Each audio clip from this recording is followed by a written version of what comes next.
pergunta seguinte vai ser muito importante. Jesus, impostor ou Messias? Esta é uma pergunta muito importante porque este Jesus declara algumas coisas espantosas. Ele diz, por exemplo, eu sou o caminho, a verdade e a vida. Quantos vêm ao Pai? Ninguém vem ao Pai senão por mim. Isto é o que ele diz. E hoje, este Jesus está sendo marginalizado. E os críticos, sobretudo o que se chama de novo movimento da reforma, estão esmiuçando a Bíblia. Estão arrancando o coração do lado messiânico da Bíblia. Jesus, se nós quisermos ter uma unidade mundial de religiões, deve se tornar no mesmo nível que os demais. Não é isso? Ele não pode sobressair mais do que ninguém. Ele tem que ser rebaixado ao nível de todos os outros. Mas se este Jesus Cristo é o Messias de Deus e é Deus, bem, então chegamos a um impasse. Então vejamos o que a Bíblia diz, porque eu não quero influenciá-los. Jesus, impostor ou Messias? Jesus diz em João, capítulo 6, versículo 38, porque eu desci do céu. Ora, isto não é algo que todos podem dizer, não é certo? É incomum, eu não poderia dizer isso. Assim, ou é presunção ou é verdade. Um livro de Josh McDowell diz que as profecias messiânicas foram acidentalmente ou coincidentemente cumpridas por Jesus. Segundo as probabilidades científicas, as chances de qualquer ser humano, até o presente, cumprir uma seleção de pelo menos 8 dessas profecias, incluindo a crucifixão, é apenas de 10 elevado à potência 17. E só estamos considerando apenas 8 profecias. E se considerássemos 48 profecias? A hipótese seria então praticamente zero. 10 elevado à potência de 157. E se você se lembrar que o número de partículas existentes no universo é de apenas 10 elevado à potência 18, bem, então esse é o número de partículas existentes no universo. Bilhões e bilhões de partículas. Uau! E se considerarmos todas as 61 profecias? Porque existem ainda mais profecias e cada uma delas é cumprida por Jesus Cristo. Números 24, 17 diz, uma estrela procederá de Jacó. Ele, Jesus, seria precedido por um mensageiro. Apenas vou mencionar algumas profecias, eu não quero focar todas elas, quero falar para vocês de uma profecia específica esta noite. Então vamos brevemente repassar algumas dessas profecias antigas. Vós que clama no deserto, preparai o caminho do Senhor e endireitai a vereda do nosso Deus no deserto. Portanto, a Bíblia diz que Jesus seria precedido por um mensageiro e naqueles dias apareceu João Batista pregando no deserto, dizendo, arrependei-vos porque é chegado o reino dos céus. Assim, ele estava pregando a mesma mensagem predita pelo profeta. João 8,36. Depois que o Filho vos libertar, sereis verdadeiramente livres. Esta é uma profecia muito importante. Portanto, de acordo com esta declaração, a liberdade vem através de Jesus Cristo e mais ninguém. Porque ele diz que ninguém vem ao Pai senão por mim. Os judeus responderam, somos descendência de Abraão e nunca servimos a ninguém. Como dizes tu, sereis livres? Ele estava falando da liberdade, não da escravidão, mas da liberdade do pecado. O meu reino não é deste mundo, João 18:36. Estas declarações são muito fortes. O nascimento miraculoso, eis que a Virgem conceberá e lhe dará o nome de Emanuel, Deus conosco.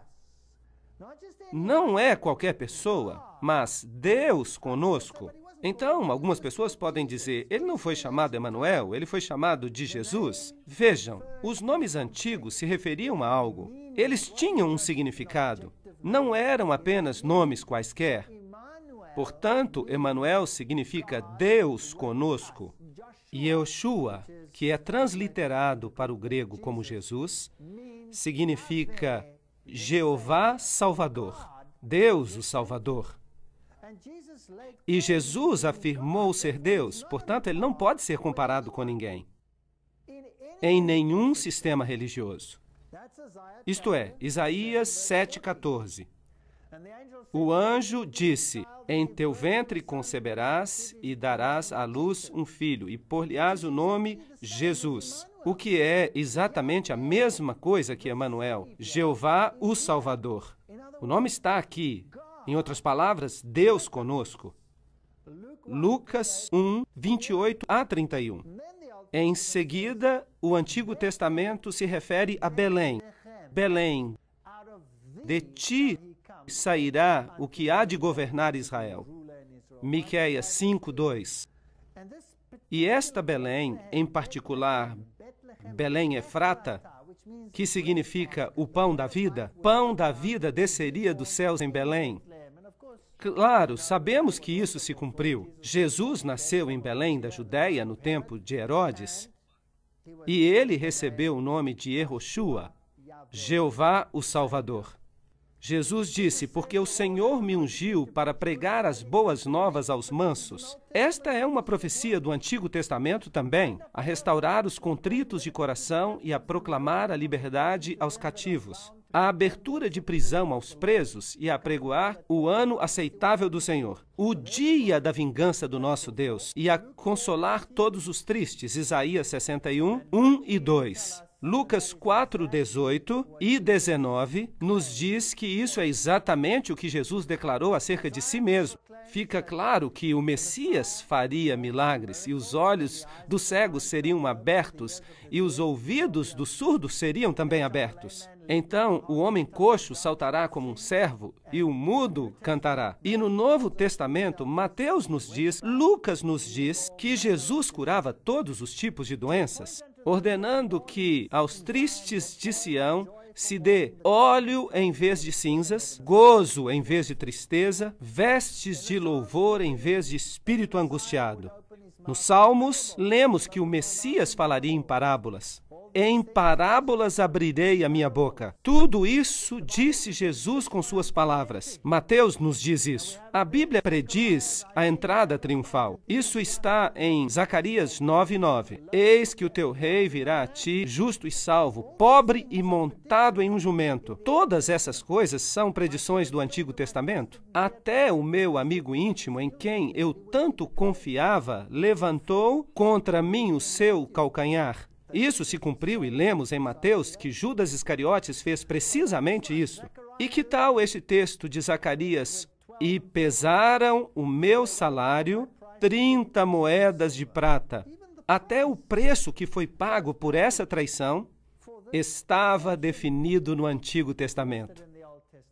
Tomei então as 30 moedas de prata e as deitei no tesouro de Jeová. E foi exatamente o que fizeram. Compraram o campo do oleiro com o dinheiro da traição. E ele havia dito, se me derem esse dinheiro, eu o entregarei. E ele então levou ao templo as moedas de prata e se retirou. E que fizeram eles? Compraram o campo do oleiro.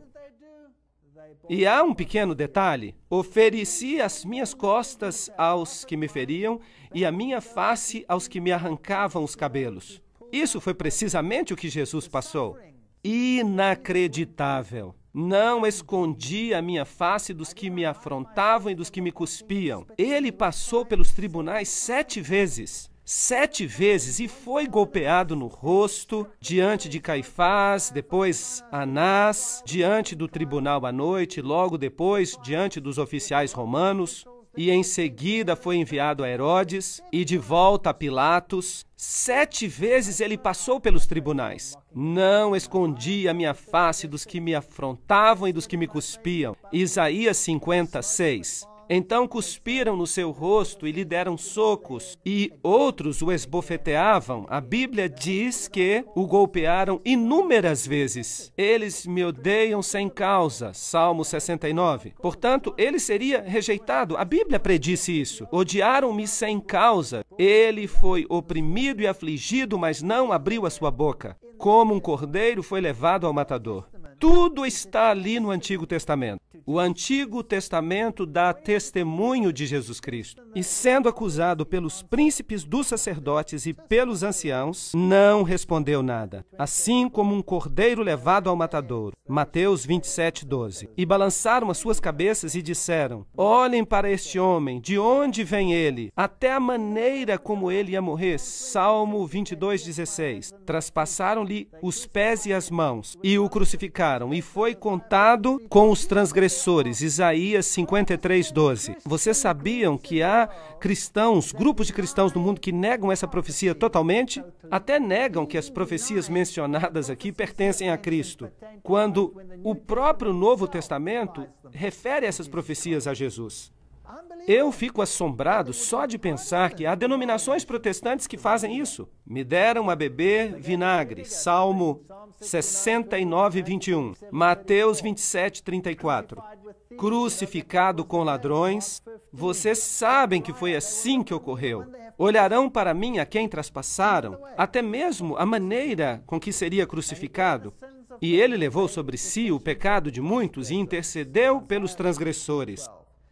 Há várias profecias no Antigo Testamento acerca de Jesus. Lucas 23:34. Pai, perdoa-lhes, porque não sabem o que fazem. Cada pequeno aspecto acerca do Messias foi predito e é cumprido por Jesus Cristo. Repartem entre si as minhas vestes e lançam sortes sobre as minhas roupas. Antigo Testamento, Salmo 22:18. E poderíamos continuar seguindo aí por diante. Vocês sabiam que dividiram entre si as suas vestes, mas lançaram sortes sobre a peça branca. Por quê? Porque era inconsútil, de um só pedaço. E há uma tipologia nisso. A justiça de Cristo é inteira, perfeita. Ela é tão perfeita que não pode ser dividida. Por isso, lançaram sortes sobre a veste. Há uma linda tipologia aqui em João capítulo 19. As pessoas me perguntam, por que ele disse, Deus meu, por que me desamparaste? Porque isso foi predito em Salmo 22:1. Ele morreu a morte da superação total. Por você e por mim. Trespassaram-me as mãos e os pés. Até este detalhe encontramos predito. Salmo 31:5. As últimas palavras que ele diria: nas tuas mãos entrego o meu espírito. Pai, nas tuas mãos entrego o meu espírito. Tudo está ali no Antigo Testamento. Ele lhe guarda todos os seus ossos. Nem sequer um deles se quebra. Isso já é uma tipologia com o cordeiro da Páscoa. Ele tinha que ser comido, mas nenhum osso lhe era quebrado. Por quê? Porque os ossos do Messias não seriam quebrados. Era o dia da preparação e os judeus estavam com medo que ele descesse da cruz e escapasse. E não queriam ter que persegui-lo no dia de sábado, porque eles tinham muitas regras a respeito disso escritas no Talmud. Assim deram ordem para que quebrassem as suas pernas. É isso que o Novo Testamento diz, mas vindo a Jesus, perceberam que já estava morto e então não lhe quebraram as pernas, cumprindo a profecia, João 19:32 e 33. E eles perfuraram o seu lado.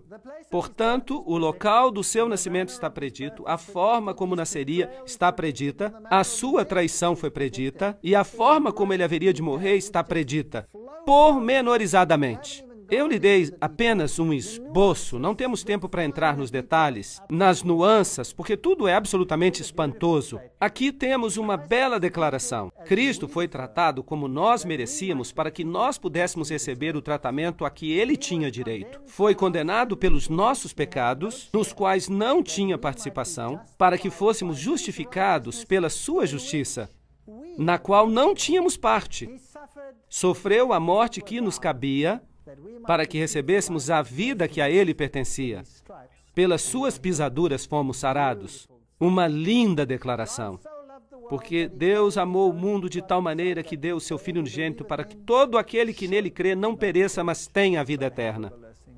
Isaías 53 novamente diz: a sua sepultura seria com os ímpios. Muito interessante. E esteve com o rico na sua morte. Ele morreu entre os ímpios, mas um homem rico lhe deu a sua sepultura. Mateus 27, 57 até 60. Confiram essas declarações. A forma da sua morte, a forma como foi sepultado, tudo está lá no Antigo Testamento. Alguns críticos dizem: esperem um momento. Quem sabe ele não foi apenas um personagem histórico e os escritores do Novo Testamento tenham escrito isso simplesmente para fazer crer que ele cumpriu as profecias. Agora, eu espero que vocês percebam que os escribas e os fariseus, eles nunca entenderam as profecias. Porque se eles tivessem entendido as profecias, eles teriam aceitado o Messias, certo? Então temos aqui a teoria de que esses fatos foram alterados. Dizem que os indivíduos envolvidos, como Pilatos, não foram figuras históricas. Pois bem, eu tenho uma notícia para esses críticos. Há uma inscrição que foi encontrada e ela está em exibição em um dos museus de Israel com os nomes de Tibério e Pôncio Pilatos. Esses nomes estão lá, porque são personagens históricos. Vamos passar uma vista de olhos em alguns historiadores. Tácito, o historiador romano que viveu no ano 115 depois de Cristo, fala acerca da perseguição de Nero aos cristãos no ano 46 depois de Cristo e diz: Cristos, de quem o seu nome é derivado, foi executado pelas mãos de Pôncio Pilatos no reino de Tibério. Portanto, temos uma fonte extra-bíblica que fala acerca dessas coisas, como elas aconteceram. Também temos Suetônio, um historiador romano que escreve em 120 depois de Cristo e diz: como os judeus estavam constantemente fazendo distúrbios, lembrem-se que os cristãos eram considerados uma seita judaica e por isso estavam sendo chamados de judeus. Essas perturbações eram então inspiradas por Crestus e o imperador Cláudio os expulsou de Roma. O Talmud, que é a tradição judaica, diz que na véspera da Páscoa judaica eles crucificaram a Jesus de Nazaré. Portanto, há várias fontes fora da Bíblia e das Escrituras que confirmam que Jesus viveu. Jesus era sempre central, porque o Messias era o centro da religião de Israel. Se você olhar para o santuário que tinha que ser construído, cada objeto, cada parte do serviço que ocorria ali no santuário era uma referência a Cristo. A mais bela história do plano da salvação é representada aqui no sacrifício do Cordeiro, o qual representava o Cordeiro que tiraria o pecado do mundo. Se você entrar no santuário, você verá uma pia que representa as consequências de suas ações, onde se lavavam os pecados e os confessavam. Jesus Cristo é a luz do mundo, Jesus Cristo é o pão da vida, Jesus Cristo intercessor, Jesus Cristo misericordioso. Tudo está lá e é uma bela história, mas não temos tempo para entrar em todos os detalhes, mesmo na tipologia do sumo sacerdote, porque o sumo sacerdote representava Cristo e era um símbolo, porque Paulo diz: nós temos um sumo sacerdote. Jesus Cristo, o único que entrou na majestade do céu. Hebreus 8, 1 e 2. Um sacerdote tal que está sentado à destra do trono da majestade no céu, ministro do santuário, do verdadeiro tabernáculo que o Senhor fundou, e não o homem. Esse é um tema muito interessante, porque Cristo não entrou num santuário feito por mãos humanas, figura do verdadeiro, porém no céu mesmo, para agora comparecer por nós diante da face de Deus. Ele entrou no próprio céu. Hebreus 9, 24. Todo o Novo Testamento é uma tipologia das próprias ações de Jesus. Portanto, agora temos um problema. O mundo espera hoje que todos se reconheçam como estando no mesmo nível, sendo iguais. Mas a Bíblia diz que há somente um caminho para a salvação, e esse é por meio de Jesus Cristo. E que Jesus não era apenas mais um de muitos profetas deste mundo, mas era o Messias predito.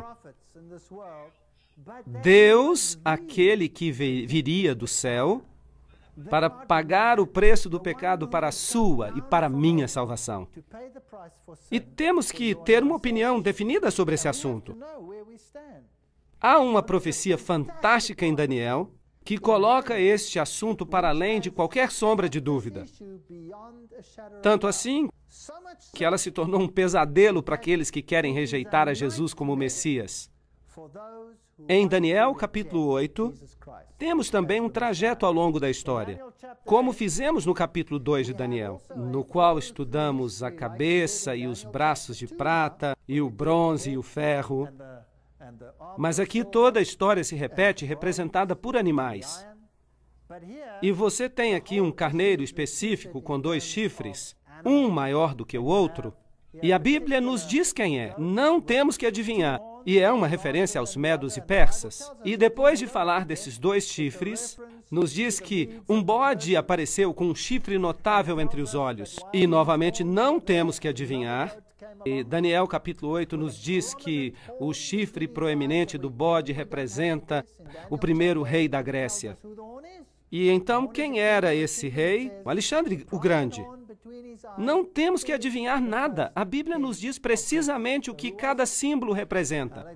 A Bíblia também diz que ele se aproximou do carneiro e atacou o carneiro e lhe quebrou os 2 chifres. A Medopérsia foi conquistada, portanto, o bode chega voando, colocando sobre o outro toda a sua força e lhe quebra os chifres. E Daniel 8:8 diz que o bode se engrandeceu sobremaneira, mas estando no apogeu do seu poder, aquele chifre lhe foi quebrado. Portanto, Alexandre o Grande também chegaria a seu fim. E no seu lugar, 4 notáveis chifres cresceriam para os ventos do céu. E nós sabemos que a Grécia acabou dividida em 4 regiões. É muito interessante. Havia 2 generais lutando pelo império, mas depois de todas essas batalhas, restaram então 4 regiões. E daí saiu um chifre que cresceu muito para o Oriente, para o Sul e para a Terra Formosa. E ele se engrandeceu a ponto de enfrentar o exército do céu. E ele lançou por terra alguns do exército de Deus, algumas estrelas, e os pisou. E ele se engrandeceu contra o grande príncipe do exército. E por isso foi tirado o sacrifício contínuo. A palavra sacrifício está escrita em letras cursivas, significando que ela não está presente no texto original. Na versão King James, em inglês, quando se escreve uma palavra em letras cursivas, significa que essa palavra não está no original. Portanto, podemos dizer que por ele o contínuo foi tirado, e o lugar do seu santuário foi lançado por terra.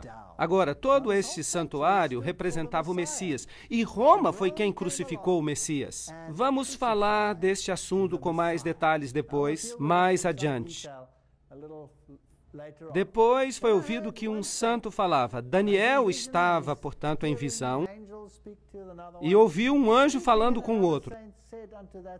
E disse àquele outro santo que falava, até quando durará a visão do sacrifício contínuo? A palavra sacrifício está acrescentada. A palavra contínuo é tamid em hebraico. Tamid era o fogo que estava sempre queimando. Quando os judeus viam este fogo que estava sempre queimando, eles sabiam que um sacrifício estava sendo feito em seu favor. Poderemos voltar a este tema mais tarde, em outra palestra. E da transgressão assoladora para que sejam entregues o santuário e o exército, a fim de serem pisados. E ele disse, e agora nós temos um tempo profético, até 2.300 tardes e manhãs, e o santuário será purificado. Daniel 8, 13 e 14. Temos um tempo profético. Agora, não vamos lidar com esta profecia hoje. Estes 2.300 dias proféticos nós vamos explicar em uma outra palestra, em detalhe. Por isso eu não quero falar sobre isso agora em detalhes, mas precisamos ver que Daniel está se referindo aqui a um tempo profético definido. E eu quero ver apenas uma parte desse tempo profético, Daniel 8, 23 a 26. No fim do seu reinado, quando acabarem os prevaricadores, se levantará um rei feroz de semblante e será entendido em questões obscuras e se levantará contra o príncipe dos príncipes, mas sem mãos será será quebrado. Ali, novamente, temos uma frase, sem mão. É incrível a profecia. Nós vamos explicar essa frase mais à frente e nós veremos quem vai estar no comando quando Jesus voltar. A visão da tarde e manhã é verdadeira, tu, porém, sela a visão, porque se refere a dias muito distantes. Isto é, se refere ao futuro. E ele disse, até 2.300 tardes e manhãs e o santuário será purificado. Aqui está uma visão que foi dada a Daniel e ele não a entende. Ele não entende nada, mas dizem a ele, não se preocupe, você não precisa entender isso agora, isso será revelado num futuro distante. E nós também não vamos tratar deste assunto nesta conferência, vamos tratar sobre isso mais tarde em outra palestra. E ele então está pensando sobre esta visão, ele não entende, ele está ali em pé, Daniel 8:17, e ele veio até onde eu estava e vendo, eu me amedrontei e caí com o rosto em terra. Daniel está em visão e ele tem uma perspectiva desse ser celestial e ele cai sobre o próprio rosto. Entende, filho do homem, porque esta visão será para o tempo do fim. Portanto, a visão diz respeito ao futuro, diz respeito ao tempo do fim. E há vários aspectos que preocupam a Daniel. E em seguida, em Daniel capítulo 9, do versículo 20 em diante, temos a explicação para uma parte da visão. Portanto, estando eu ainda falando na oração, o anjo veio voando rapidamente e falou comigo, dizendo, Daniel, e este é o anjo Gabriel, agora saí para dar-te sabedoria e entendimento. Agora o anjo vai explicar alguma coisa. Assim, nós queremos saber do que se trata. Ouçamos, 70 semanas estão determinadas sobre o teu povo e sobre a tua santa cidade. Quantos dias há na semana? 7. Então, 70 semanas seriam 70 vezes 7. Com esta multiplicação, chegaremos aos dias. Portanto, 70 semanas estão determinadas. E esse povo, eles são os judeus. E a tua santa cidade? Que cidade é essa? Jerusalém. Para cessar a transgressão e para dar fim aos pecados e para expiar a iniquidade e trazer a justiça eterna e selar a visão e a profecia para ungir o Santíssimo. Daniel 9:24. Uma visão tremenda, uma profecia tremenda. Portanto, as 70 semanas estão determinadas, literalmente se diz cortadas, para, neste período de tempo indicado, todas essas coisas se cumprirem. Fim dos pecados, reconciliação pelas iniquidades, trazer a justiça eterna. Agora, quem é que faz isso tudo? Quem traz a justiça eterna? Quem pode trazer o fim do pecado? Somente Jesus. Temos aqui uma profecia messiânica. Agora, deixe-me dizer a vocês, os judeus estão muito aborrecidos acerca desta profecia. Escutem isto. Eu vou ler para vocês uma maldição rabínica e vocês poderão encontrá-la na lei talmúdica, página 978, seção 2, linha 28. Permitam-me ler. Os ossos das mãos e os ossos dos dedos se caiam e se decomponham, àquele que se volte às páginas do livro de Daniel para saber o tempo de Daniel 9, 24 a 27. E que sua memória desapareça da face da terra para sempre. Uau! Incrível! Esses homens estão falando sério? Concordam? Portanto, agora eu tenho que fazer uma pergunta para vocês. Vou fazer uma pergunta a vocês. Vocês estão dispostos a avançar a despeito dessa maldição? Porque se vocês forem calcular comigo o período de tempo descrito em Daniel, capítulo 9, 24 a 27, então essa maldição, teoricamente, poderá cair sobre vocês. Mas eu quero falar algo para vocês. Eu sirvo a alguém que é maior do que esta maldição e eu não tenho medo desta maldição. Eu sei por que eles têm esta maldição. Eles têm essa maldição porque se ela não estivesse aí, alguém poderia calcular o período de tempo e descobrir a quem realmente devem seguir. Vamos ler.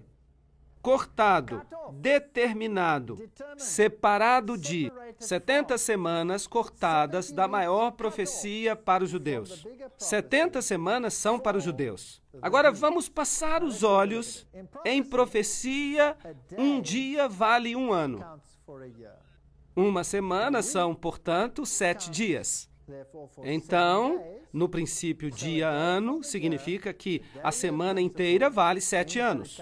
Agora, eu posso dizer isso para você simplesmente de mim mesmo? Não. Isso seria uma arrogância. Por isso, vamos procurar um apoio bíblico. Ezequiel, capítulo 4, versículo 6. Um dia te dei por cada ano. Ele está falando em sentido profético. Números, capítulo 14, verso 34. Segundo o número dos dias em que espiastes essa terra, 40 dias, cada dia representa um ano. Portanto, vamos testar agora esse conceito. Temos o princípio dia-ano. Vamos ver onde o número de 70 semanas nos leva. 70 semanas são determinadas sobre o teu povo. 70 semanas. Bem, uma semana tem 7 dias, então, quanto é que temos em dias? 490 dias. E este é o resultado, então, dos 490 anos proféticos que estão cortados, determinados. Cortados do quê? Obviamente, dos 2.300 dias proféticos, dos quais falava Daniel. E isso, então, nos leva a 2.300 anos proféticos. 490 anos são separados para os judeus. Isso é o que significa. Bem, vamos analisar, então, um pouco mais longe. Bem, então, o santuário seria purificado no final desse período. Bem, mas agora eu vou tratar apenas desta parte da profecia, apenas das 70 semanas, para descobrirmos de que falava. Então precisamos saber quando começa esta profecia, certo? Assim, quando começam esses 2.300 anos? Então, a partir de que período começamos a contar estas semanas?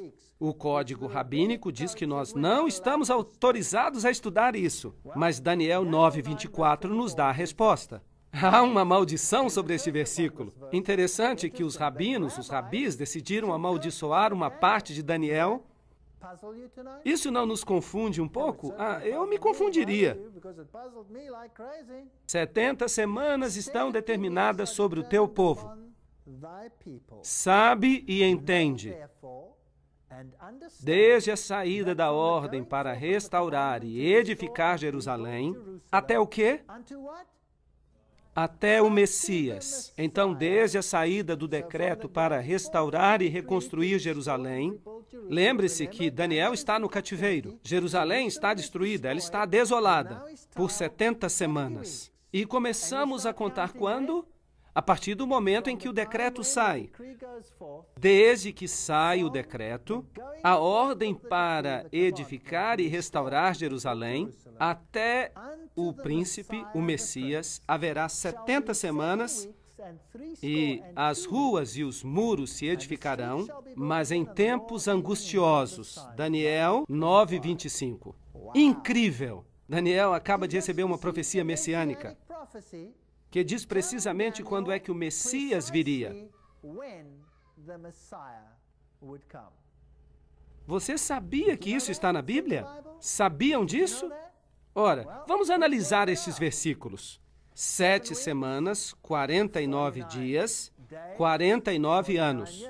62 semanas, 434 dias e 434 anos. Onde nos leva isto? O decreto para reconstruir e restaurar Jerusalém, e então se passariam 7 semanas e o templo seria restaurado. E então o Messias, o príncipe, viria. E então, do que necessitamos? Precisamos de uma data para começar. Podemos identificá-la neste período de tempo, certo? Precisamos de uma data para o começo. Artaxerxes, o rei da Pérsia, emitiu um decreto no ano 457 a.C. Este decreto dava total liberdade política aos judeus.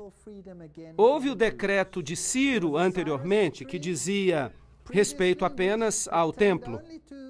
Mas este decreto de Artaxerxes, em 457 a.C., faz referência ao restabelecimento de Jerusalém. Aí está. Portanto, temos uma data de início. Então, 457 mais 483, que são os 49 somados a 434, isso nos remete ao ano 27 depois de Cristo. Agora, o que aconteceu, então, no ano 27 depois de Cristo? 69 semanas, 483, um dia por ano, você se lembra? Então, vejamos este decreto. Esdras 7, 12, 13. Artaxerxes, rei dos reis, ao sacerdote Esdras, escriba da lei do Deus dos céus, por mim se decreta que no meu reino, todo aquele que pertence ao povo de Israel, que quiser ir contigo a Jerusalém, vá. E este era o decreto. Por mim, Artaxerxes, rei dos persas, se decreta que todos os oleiros que estão além do rio, tudo aquilo que pedir o sacerdote Esdras, escriba da lei do Deus dos céus, prontamente se faça. E, além disso, uma inscrição arqueológica foi encontrada que confirma a data de 457 a.C., que está escrita em pedra. 457, 490 anos, o final da profecia são 2.300 anos. Sabe e entende que desde a saída da ordem para edificar Jerusalém até o Messias, o príncipe, haverá 7 semanas e 62 semanas. Agora, 7 acrescidos de 62, quanto é que é?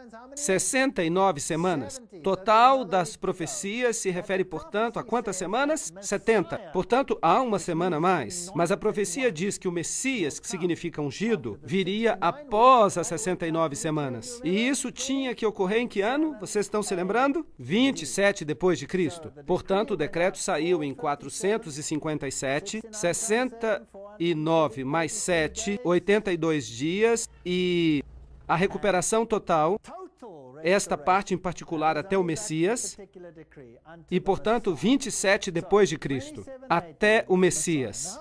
Agora, quantos anos tinha Jesus quando ele começou o seu ministério messiânico?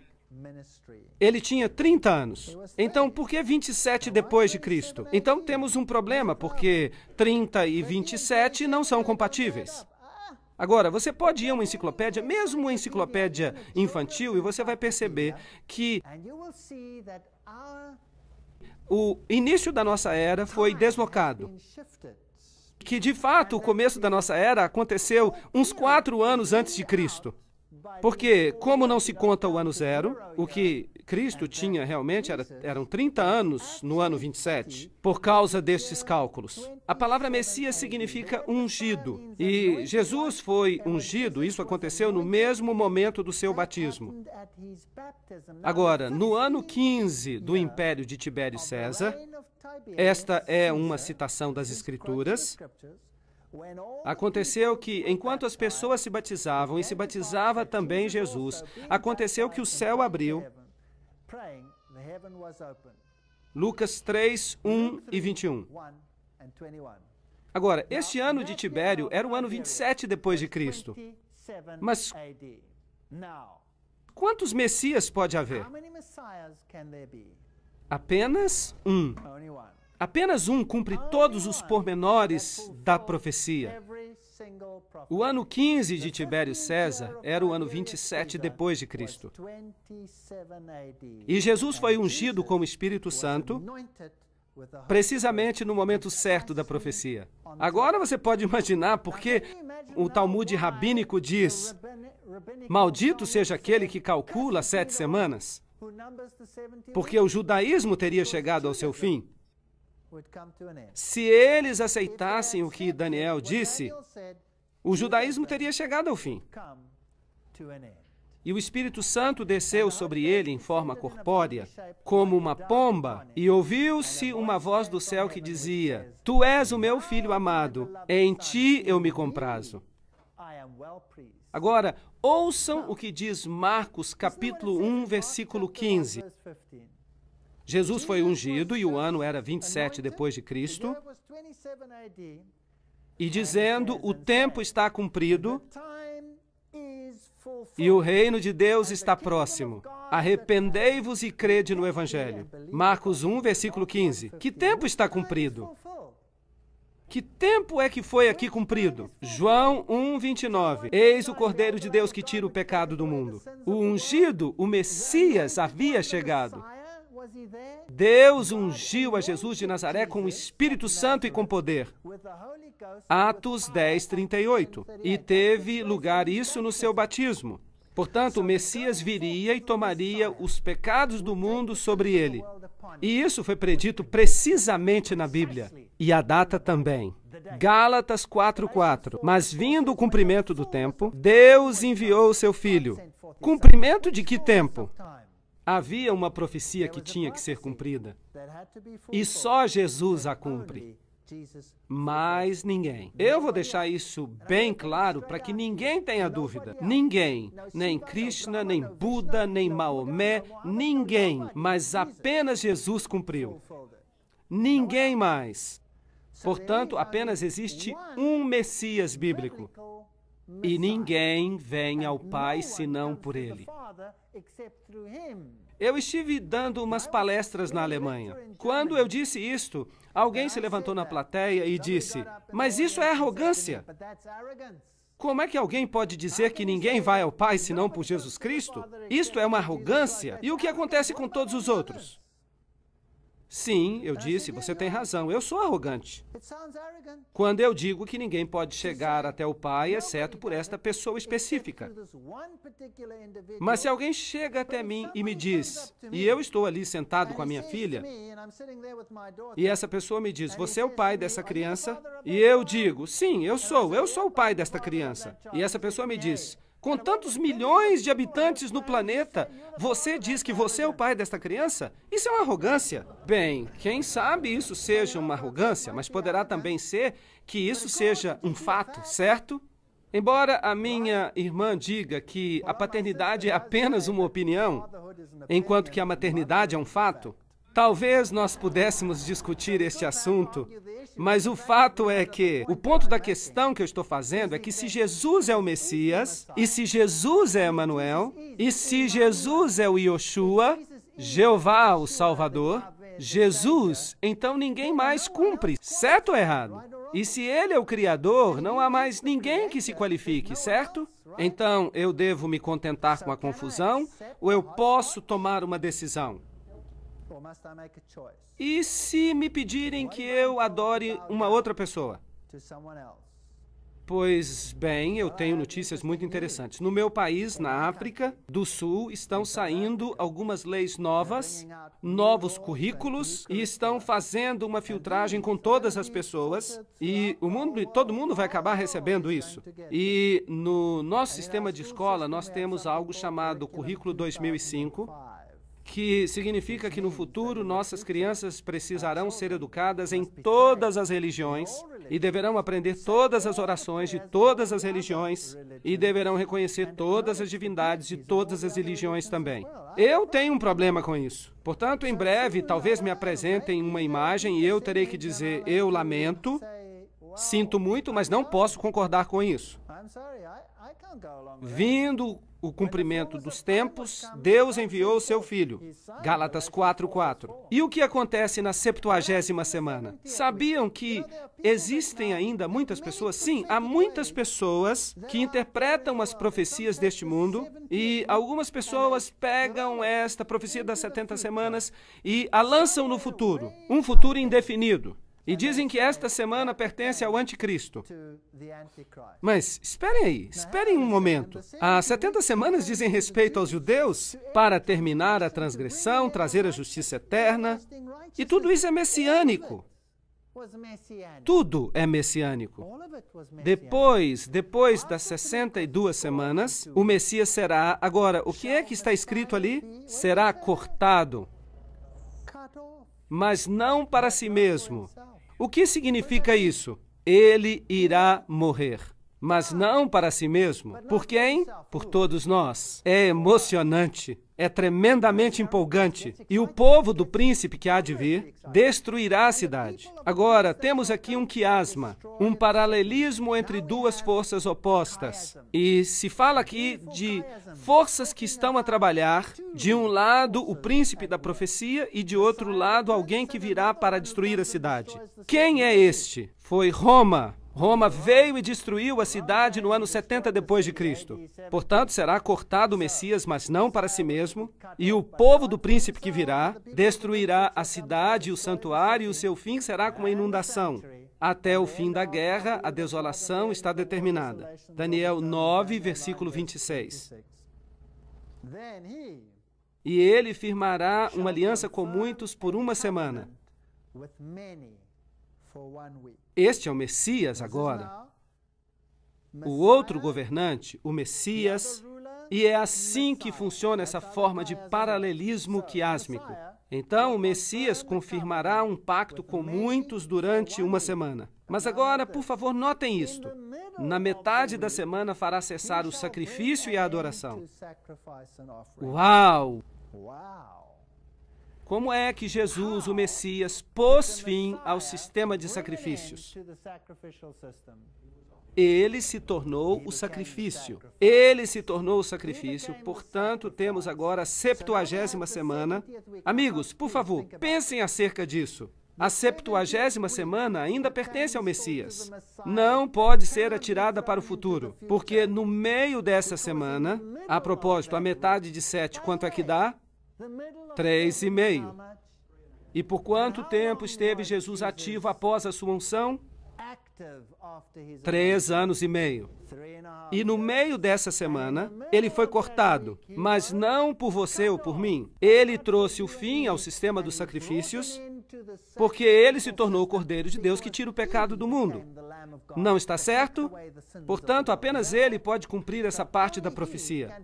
Portanto, posso atirá-la para o futuro ou ela tem que dizer a respeito de Cristo? Pertence ao tempo de Cristo. Ele trará o fim do sacrifício e da oferta. Ele é a oferta. Há uma semana profética, ou 7 anos literais, que sobram na nossa profecia. Qual é a metade de 7? 3,5. 3 anos e meio. Desde o outono do ano 27 depois de Cristo até a primavera de 31 depois de Cristo.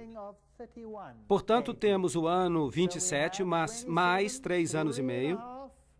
E o sistema de sacrifício dos judeus, simbolizado pelo templo, chega ao fim. O Messias seria cortado, mas não por si mesmo. É fenomenal. Esta antiga profecia aponta para Jesus e para mais ninguém. Apesar do desagrado de muitos líderes religiosos nos dias de hoje,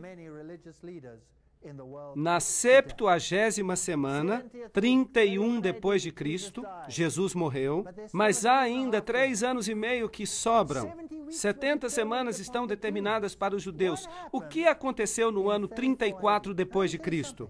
Eu vou lhes contar algo. Jesus disse aos judeus e aos discípulos: vão primeiro aos filhos perdidos de quê? De Israel. Ide primeiro às ovelhas perdidas de Israel. Ele não as rejeitou, nem mesmo na sua morte. Ele disse: ide primeiro às ovelhas perdidas de Israel. E eles trabalharam primeiro entre os judeus. Mas aconteceu em 34 depois de Cristo algo. Apedrejaram a Estevão. Apedrejaram a Estevão e os cristãos fugiram da perseguição. Quem foi enviado atrás deles? Lembram-se? Paulo. E Paulo recebeu uma visão e ele se tornou apóstolo de quem? Dos gentios. Ah, Pedro percebeu e através de uma visão de um lençol que descia com coisas impuras e que estava sendo enviado a Cornélio, um gentio, e ele vai a Cornélio e lhe diz que Deus lhe havia mostrado em visão que ele não deveria chamar a nenhum homem de impuro. Sabem o que ele diz? É ilegal para um judeu associar-se com um gentio, mas Deus me mostrou em visão que eu posso me aproximar de você. Portanto, no ano 34 depois de Cristo, Estevão é apedrejado. A missão de que o evangelho deveria ser levado através dos judeus, pelos judeus, chega ao fim, e os gentios agora prosseguem com a mensagem. Eles pregam o Cristo ressuscitado. Não é interessante? E qualquer judeu que queira ser exortado a viver pode ser recrutado, enxertado, mas tem que reconhecer que Jesus Cristo é o seu Salvador pessoal. E, portanto, precisa tornar-se cristão. E se você está em Cristo, então você é parte da semente de Abraão. É assim que funciona. Cristo foi crucificado exatamente na hora certa, de acordo com a profecia, exatamente no momento em que a profecia disse que aconteceria. E no meio da semana, foi crucificado, mas ainda a misericórdia perdurou até que eles a rejeitaram totalmente. Não só rejeitaram a Cristo, mas também os seus seguidores. De acordo com a profecia de Daniel, o pacto de Deus com os judeus terminaria no ano 34 depois de Cristo. E daqui por diante teriam que ser enxertados à videira. Eles pregaram e foram rejeitados. Aqui na porta das ovelhas é por onde o trouxeram, onde o crucificaram. Queriam que ele viesse como rei dos reis e que destruísse os romanos, mas ele destruiu os seus pecados. De qualquer forma, eu ensinei a andar a Efraim, tomando-o nos braços, mas não entenderam que eu os curava. Oséias capítulo 11, verso 3. Atei-os com cordas humanas com laços de amor, e lhes dei mantimento. Como te deixaria, ó Efraim? Como te entregaria, ó Israel? Jerusalém, Jerusalém, quantas vezes eu quis ajuntar-te como a galinha o faz aos pintinhos, debaixo das asas, e não quisestes. Eis que a vossa casa vos será deixada deserta. E o tempo em que eles seriam os portadores da mensagem do Evangelho chegaria ao fim. E quando ia chegando, viu a cidade e chorou sobre ela, dizendo: Ah, se tu conhecesses também, ao menos neste teu dia, que a tua paz pertence, mas agora isso está encoberto aos teus olhos. Por quê? Por causa da dureza dos vossos corações. Porque virão dias sobre ti em que os teus inimigos te cercarão com trincheiras, e te sitiarão, e te estreitarão de todos os lados, e te derrubarão a ti e aos teus filhos, que dentro de ti estiverem, e não deixarão pedra sobre pedra. Lucas 19. Foi cumprido? Sim. Que a sua casa seria deixada deserta, desolada. Portanto, o evangelho passou a ser levado agora pelos gentios. A propósito, o que significa deserto? Significa que sobra algo ou que já não há vida? Nada, absolutamente nada. No meio da semana, Cristo faria cessar o sacrifício. Esses versos dizem que o Messias morreria sendo crucificado no 14º dia do primeiro mês judaico, no ano 31 depois de Cristo. E cada detalhe foi cumprido por Jesus Cristo. Agora, notem isso. A Bíblia diz em Marcos 15:38 que o véu do templo se rasgou em dois, de alto a baixo, não de baixo até o topo. A partir do alto até embaixo. Quem o rasgou? Deus. Deus o rasgou. Agora, quando Deus rasgou o véu, o caminho do santo para o santíssimo foi aberto. Agora, isso significava que qualquer judeu podia ver o lugar santíssimo e viver. Uau! Por quê? Porque o sistema de sacrifício tinha chegado ao fim. Pensem nisto. Jesus cumpriu o sistema de sacrifício, sim ou não? Sim, porque, havendo Cristo feito o sacrifício, Ele o fez para sempre. Perfeito, um sacrifício. E se eu construísse um pequeno templo e começasse a sacrificar novamente? O que eu queria dizer com este ato?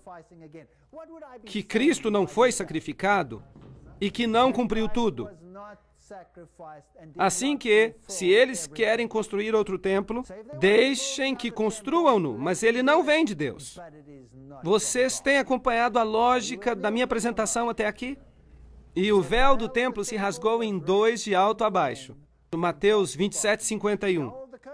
Isso foi escrito para nós. Então, de acordo com as profecias de Daniel, o pacto de Deus com os judeus cessaria em 34 depois de Cristo, ao final da 70ª semana.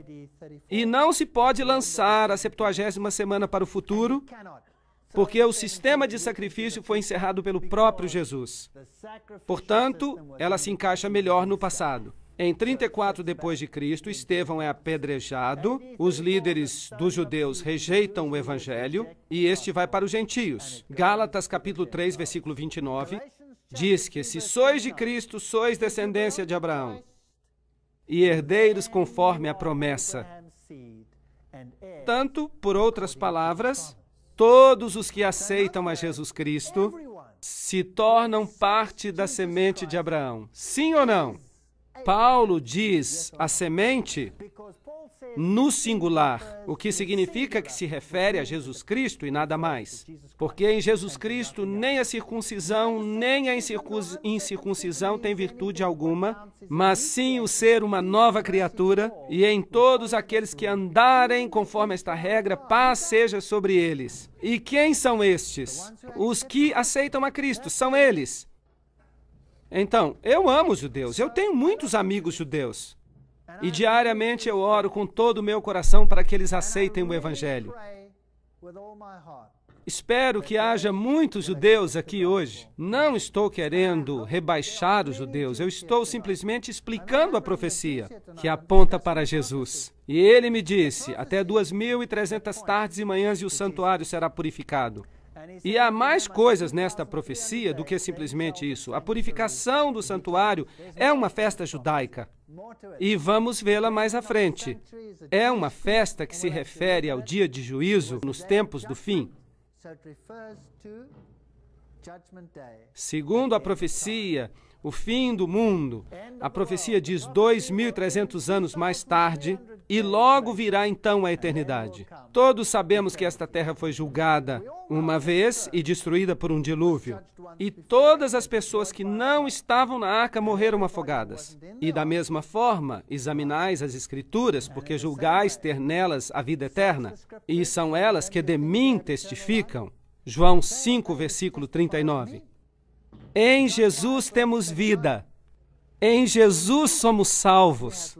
Em Jesus podemos entrar no reino.